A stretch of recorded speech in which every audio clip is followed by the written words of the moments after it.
Are Yeah. Oh, say, can you see? Oh, Canada, we stand on guard.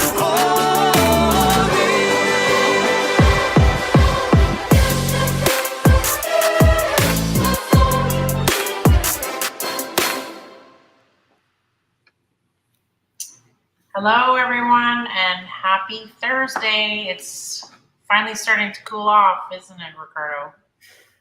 finally is. Yeah. What's the number of which show is this now? The seventh? Oh, no, no, we're way past that. Are we? Yeah, we are. We are. I can't wait till we have our 100th. We'll have to have a big party. So, Yeah. welcome, everybody. I'm Loretta Sernowski with Remax Costa Del Mar with my co host, Ricardo Borquez. Today, we have a very interesting topic. Well, they're all interesting, but this is something that a lot of people actually don't think about. And we have a lot of expat people here, a lot of people that buy vacation property. And we're talking about if you need to have a will in Mexico. So, Ricardo, maybe for people who haven't watched our show before, you can kind of explain what you do for a living. I am a real estate attorney. Been in town for about 18 plus years. Now I am from Ciudad Obregón, which is somewhere around uh, 7.5 hours driving south Rocky Point. I've been litigating for 25 plus years as well. And combining with litigation, I've been helping people closing transactions as well as advising developers and public in general to invest in Mexico. That's great. So I didn't actually ask you this week because I wanted it to be. I know I'm going to learn a lot from this show, to be honest. So, Hopefully, that's the idea. is it necessary for North Americans, Canadians, Americans, or foreigners to have a will in Mexico if they own property here? Well, I cannot say it's a necessity uh, because it depends, uh, on lots of factors. If the non-national does have a bank trust already set up where there is a clause that refers to the appointment of substitute beneficiaries in the event of passing or mental disability, then the answer would be no. No need, no necessity of putting together a will because that clause works precisely as if it was a will. We call it a will clause. Okay, so it'd be totally unnecessary to have a will if you have already appointed your heirs or your beneficiaries after any sort of conditions. Okay. Now, if you set that bank trust up without appointing someone, you still have, of course, the possibility, and that would be number one choice, to go to the bank, amend your trust, and appoint whoever you want as your heir or your beneficiary. Now, let's say that there is no time for that because we know that doing the amendment would take, at the very least, a month, perhaps in a specific circumstance, there is no time. So a will can be performed in one day. And in that will, that given person can leave instructions or the last testament, and that would refer to whatever beneficiary rights they have over a property in Mexico because of that trust. So So they have the trust. So they have the trust. Say they have a trust now, which most people do, and it identifies the beneficiaries there. So there's no need for them to have a will. So, no. uh, in what case would they need to have a will then? Well, any other case where people have not appointed beneficiaries, we could say number one, people that they have closed via private agreement. Those cases, I would always advise that will is left immediately or as soon as possible after closing. I have seen many offices or attorneys or closers uh, adding names on the private agreement. That pretty much leaves anywhere. Okay. Uh, it is possible for non-nationals to appear before a Mexican notary public and leave a will. Okay, that's the ideal way to do things. Okay. So yeah, private agreements would be number one reason for people, Sure. thinking going visit a Mexican notary public. So for people who don't know what a private agreement is, and we're going to be doing a show in the next few weeks on that, that Right. is basically when you do something like seller financing, where you don't actually have your trust yet. So it's seller carry. Hmm. So you don't have, there's no trust agreement in place at that point yet. You'd have to have a will. Right. So what happens if they don't have a will and it's in a private agreement?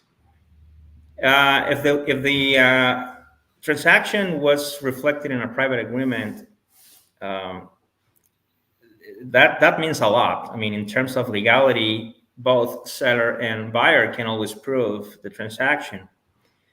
If in that particular circumstances someone passed away, what is going to happen is that the heirs or the legal heirs of that person will have to open probate in Mexico if there wasn't a will in the States already opened, which typically is the case. But there is no reason for people to panic because they have the ability, like any other Mexican, to open probate and prove, of course, that there is a right or an asset, a given asset in the patrimony or the estate of the demised person. Does their will in the United States or Canada or wherever foreign country, does it say they have that in their will in another country? Is it recognized by the country in Mexico? Technically, the answer is yes, but it's a huge headache for us attorneys to get that processed and approved by Mexican courts. They're not used to that. And oh boy, we find along the road any kind of hesitation from the Right. court. And So it's probably expensive. ideally, of course, having a Mexican will would certainly ease all the process. So we're talking about the buyers that have the private agreement, correct? Right. So, so let's say I have a private agreement. I don't have a will. The sellers have their trust. What kind of situations, as far as if the seller passes away, then the beneficiaries, and is there any kind of complications in that situation? The complications are, of course, the passing and the fact that payments are not necessarily be processed perhaps as rapidly as they used to.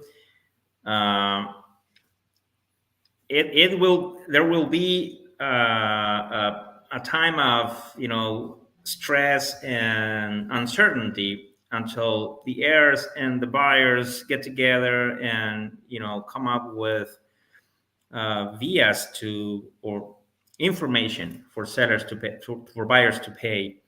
But then again, there shouldn't be any reason for neither the sellers, heirs, nor the buyer to panic. Because again, if the seller passes, that means that the seller's heirs are going to have to open probate. And when that probate is open, an executor or an executrix is going to be appointed. And that is the person to go with. That's the legal representative of the estate. And the buyer, of course, will legally be paying the installments. And at the end, the heir, if the purchase price is paid in full, the heir is going to be the legal representative to sign whatever paper off, to reflect the buyer as the beneficiary of the bank trust. Yeah. Okay.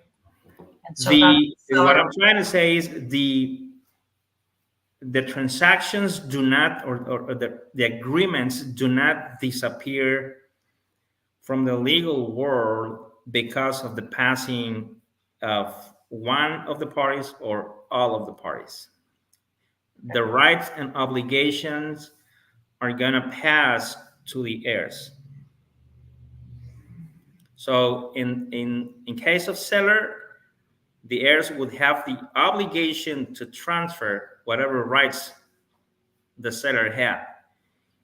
On the side of the buyer, the heirs are going to have to come up with the purchase price, okay, out of the estate patrimony, not their own patrimony. But the transaction does not disappear because of death. So if they have a 10-year term, certain payment schedule, that still continues. It's just that their estate has to take care of it. Right. That is pretty much correct. Perhaps again in the contract there was a bank account under the name of the seller. It'll probably take a few days for the seller's heirs to put together a different bank account in which the buyer is going to continue depositing the purchase price. That's what I meant by saying that the parties are going to have to, come to some organization later on. But the rights and obligations do not disappear, not at all. Okay. There's a question for you. If a trust is in a married couple's name and one passes away, do you have to then remove the decedent's name? Well, I'm gonna go step by step. If you're referring to a case in which this couple did have a bank trust in place and there was people appointed as beneficiaries, the answer is yes. The beneficiaries are going to send letter of instructions to the trustee along with a certificate of death proving the passing. That would be a condition, of course. And then they would say, given a clause, whatever number is, has been materialized, there has been a passing, I want you, bank, to acknowledge the passing, and that now, from that moment on, the beneficiaries are no longer substitute beneficiaries, but primary beneficiaries. So and you do want your names reflected as primary beneficiaries for sure. Okay, so let's say a married couple, one passes away. Of course, you've already said they should send the death certificate in, amend the trust. What are the consequences if they don't do that? If they don't send the certificate of death, they don't amend the trust and say they go to sell it in the future. Oh, that wouldn't be possible because the bank and the notary are going to revise who has legitimacy to sell. Okay, Okay. so they have So, to do it at some point anyways, yeah. and it would Oh, just take longer. absolutely. Yeah. And that's the reason I said that, yeah, you want to remove the descendant's name from the trust and put yours, assuming that you are the beneficiary of the trust. Second question, if you will indulge me, how are house contents and personal property covered? Is it covered by the bank trust or do we need an additional legal document? The items that you are referring to are not typically part of the patrimony of the trust. What it's typically done in Puerto Peñasco or Rocky Point is a real estate bank trust, not personal belongings trust. Okay, so that is not included in the trust, only the asset, the real estate asset. So Uh, wouldn't your will of, cover cour- that? of course, a will would take care of that if mentioned by the testator. Mhm. Okay, and so their will. So let's say they have a trust, and the others, like Steve says, I have, my 100-year-old clock from my grandpa and whatever. I want to go to this person. If I wrote that will in the United States and my assets and my house are in Mexico, do I have to have a separate will for assets in Mexico, like My suggestion is that whatever property you own in Mexico, leave a will here. yeah, As just a suggestion, just because what I said earlier, it's going to be close to a nightmare for the attorneys trying to convince the court to uh, acknowledge a will from the United States. Uh, that's how it happens, at least here, and that's been my experience. Uh, Now, if you do have a Mexican will, they process that every single day, so they're very used to it. So sure. my suggestion would be leave a Mexican will with your 100 years old Rolex or whatever other property you have here, or you wish to live here, and it'll go through very smoothly, typically.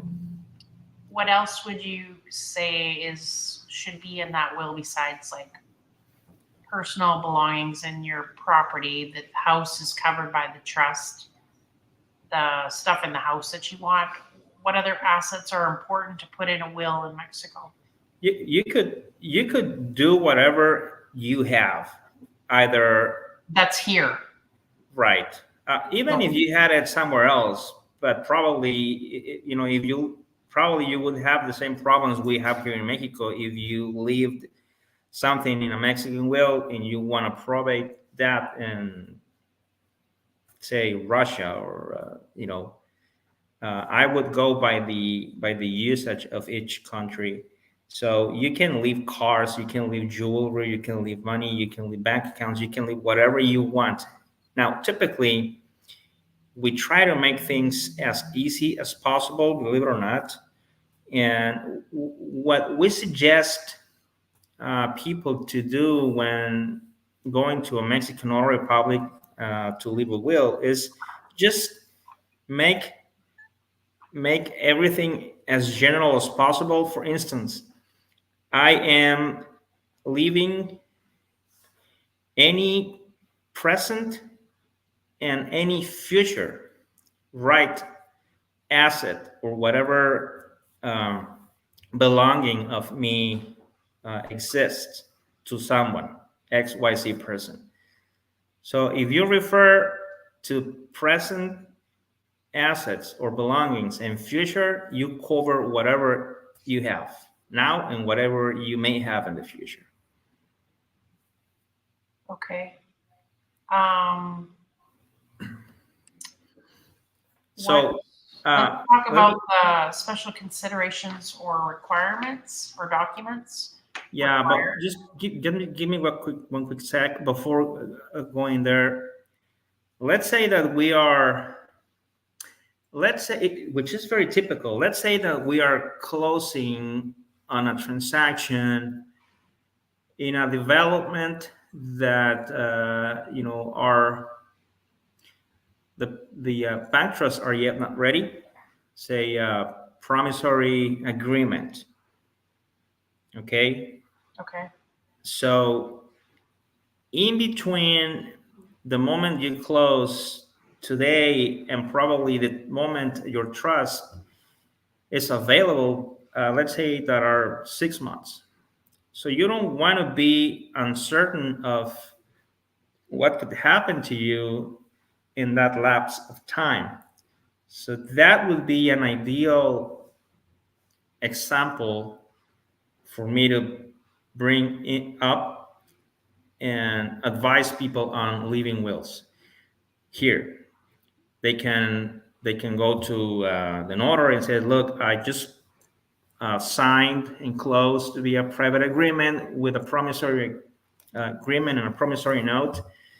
I bought property in I don't know in Cantame or other resorts, uh, Blue, Las Palomas, you name it, and I want to make sure that if I pass away, before I get my trust done, whoever I appoint as my beneficiary or my heir just have the ability to continue with that process all along until the trust is secured." Okay, and that not only is going to help the heirs, but also the developer, moving that along without any problem. If there is no executor or no heir already acknowledged by a court of law or a notary public, the developer is not going to be able to deliver the trust, even if the developer was ready to do it. So it's crucial. It's very important to have that document, in my opinion, of course. Okay. And do you want to talk about the requirements, documents? Yeah, we're going to actually provide a list of requirements that Notary Public 29, Natalia Lopez, was kind to provide to us, and we want to make it available for the audience or whoever requests a recording of the show. Um, Basically, of course, the proper identification and um, if there is going to be a specific item named, not necessarily saying in general my present assets or my future assets, but let's say that you're talking about that Rolex or a specific asset. Of course, evidence of that asset is owned, whether you have a private agreement or you have a title or whatever. For non-Mexicans, the procedure is rather different than you may find in the United States because it's extremely formal, very solemn. Um, you have to leave your will before a Mexican notary public, okay, and you cannot bring anybody with you. It's a very personal meeting with the notary, and of course, nobody else but a translator that is going to be there helping to translate the document that was brought with the intention, with the will, and the notary is going to protocolize that or incorporate that will in a public instrument, in a public deed or escritura, and that document is going to get to go to the public registry. and to a special or specific registry for wills. The notary is going to definitely identify the testator with passport, with a driver's license, and the notary also needs to be completely sure that the testator is fully capable, mentally speaking. It's sound, mentally sound. If there is any doubt, is any suspicious of, you know, the contrary, then the notary may have the need to bring a physician to that meeting just to make sure that the testator is sound of mind at the time leaving the will. So who It's makes very, it's that, who very, makes that very, decision? huh? Who makes that decision? I'm sorry, I couldn't understand. Who makes that decision of if the person's mentally sound? Oh, a physician, a doctor. Okay, but you, the notary doesn't say, hey, I think this person's kind of not with it. Right. I kind of, I kind of perceive, I'm not sure this person is necessarily of sound mind, or I need the legal opinion of an expert, and that would be a doctor. Okay. That's the same. And so anything else on the documentation? We're good. If anyone wants that form, just please, Right. there it is, that form there. It's the documentation required. I can send you a copy of the recording, and I can also attach a copy of this document as well. Yeah. As far as documents, you're not going to be required to bring much. Information is what you're going to be required to bring, though, such as who would be, of course, the heirs, um, name of the parents, name of the heirs, ages, whereabouts. You'll find that information in that document that was just shown in the show. But it's not many documents that you need. Can you talk about the probate process for North Americans without a will in Mexico? It is pretty much the same that nationals have to go through, and there are two possibilities. If the heirs are all adults and there is no dispute amongst them, then they can bring the process before a notary public, which is ideal because it's going to be faster process than taking it before the court. That's option number two. If it's not possible to have a notary public processing that probate, then you have to go to court, provided either there is a minor as heir or there is disputes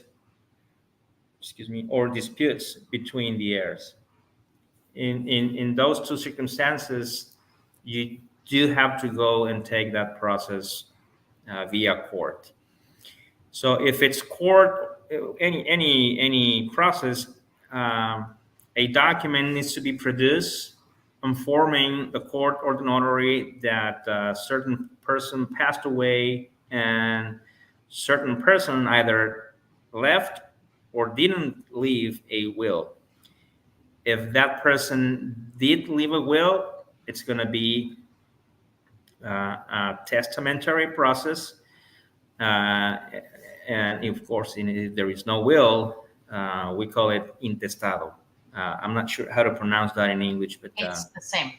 okay. So even though I'm working on my Spanish diligently, I'm going to let you Probably it's intestate. I'm not intestate. I'm not sure, but so pretty much you inform and give all the information of the person that passed away, who the heirs are, who the siblings, who the heirs. I'm sorry, the offspring, the parents, pretty much every single familiar, above, below, or uh, on the sides, and who you believe are rightful heirs or heirs because of a testament. And you are going to produce, of course, the testament if there was any, or you're just going to mention that you're not aware of any testament left. That either the court or the notary must require the Dirección General de Notarías, uh, which is where all the notary publics send their information to. It's kind of a headquarters, or the holding per se of the notaries, and all the wills are archived there as well. And public registry also is going to be required, or to be inquired, whether there is a trust recorded, regarding that person. So that's how someone becomes aware whether it was a will left or not. And if these authorities say we don't have anything on record, and that means that most likely there wasn't any will left. Hold on, there's a question here. Yeah, so I actually just translated that, so it's pretty funny. Okay, go ahead. My name is Manuela, and I live in France. I suffer from a disease. She has a bank account, and she wants to donate them to someone. So maybe you could. It's one of those, I think, questions. Oh, I can't see the question. It's not really a question, but you can read it quickly. Pasé por todo el mes, wow. Well, we have everyone from all over the world watching our show. Yeah. Okay, let's talk about, the two things that are inevitable. Death is one, and taxes is the other one. So what are the tax implications for foreign nationals who pass away without a will? What are the tax implications for non-nationals? Yes. If they don't have a will. If they don't have a will. So say they're in a private agreement. And I guess I never asked you about this, but what if someone has what if they're living in Phoenix and they are Mexican descent, so they have dual citizenship and they don't have a will, so it's not a private agreement, but it's those types of situations? Yeah, it's pretty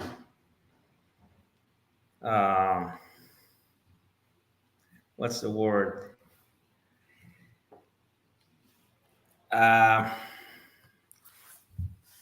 It's pretty difficult sometimes, because it depends always what's the residency of the heirs for the fiscal purposes.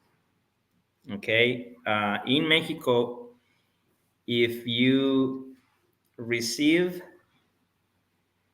an inheritance, and you are national, of course you won't pay taxes because it's not taxated. Okay, but if you have a U.S. or a non-national person inheriting something and they don't have a residence in Mexico for the fiscal purposes, there will be a 25% tax. So say that 25% if you don't have what?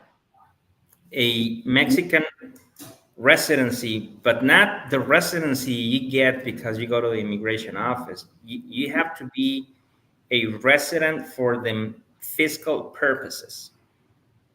Okay. Yeah, it's complicated. I would definitely like to put together a special show for that very topic because it's way too complicated and I'm not going to be able to explain it in a few minutes. Okay, so I think that's material for us to consider in coming events. You have a comment? Uh, but there is a charge for the notary. Yeah, yeah, the notary is going to assess a fee for for the will, definitely. So yeah, Loretta, I would prefer to Okay. go on a very detail oriented show for that very question you just popped, because otherwise I fear that I'm not going to be able to explain and the audience is not going to be not going to be able to understand uh, So in we've that. been talking about foreign nationals, and my friend just had that comment. So she's from here and she's Mexican. So I want to address the Mexicans that are here too. Is there will? Is there requirements for will? Is their situation any different as far as having a will? I mean, obviously they don't have a trust. So what if they own property and they don't have a will? A Mexican national. Same thing. The heirs are going to have to open probate. Okay. And if there's no will, it's a lengthy, costly process. It could be lengthy. It depends whether there is any sort of dispute or perhaps the estate is conformed by a lot of assets. Does the government withhold anything? Or how are they? Like, I know in Canada, for instance, if there's money in an estate, the government withholds, they can't disperse any money until the government has made a tax assessment. No, no, not here because again, the estate is not taxated. Okay, Okay. it's not as of now. Okay, I don't. It hasn't been for a number of years. I believe it used to be many, many, many years ago that changed. There have been intentions for some politicians to change that and have it taxated, but so far it's not. That is another reason to move to Mexico. Not necessarily, and that goes back to the Don't topic. say Huh? that. Don't say that. Well, I can't. So, I can't you lie. know, when I was a realtor in Canada, we had a lot of people moving from the UK because in the UK they have a very high inheritance tax, very high. Hmm. So, How, you know, how much is high? What's the percentage? like 25 to 35% of their estate. So if you work all your whole life and you want to leave your children something, or you know, make sure your spouse is protected, the government takes 25 to 35% of your asset. It's a lot of money. It is, and So you're telling me that Mexico doesn't have a state tax? well, not for nationals that have their residency here for their fiscal purposes. That's something we need to address on a different show. But still, not having a will versus not wanting to put together a will because of that is something that I don't necessarily agree with and that I wouldn't suggest.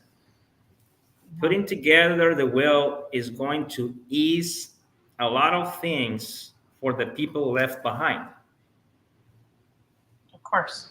Like That's in any that's country. bottom line. That's the idea. Of course. Yeah, of course. Okay. I think we've gone through pretty much everything on my list. Do you have any other comments? Uh, Let me see if I have some notes here that I have not gone through. Uh,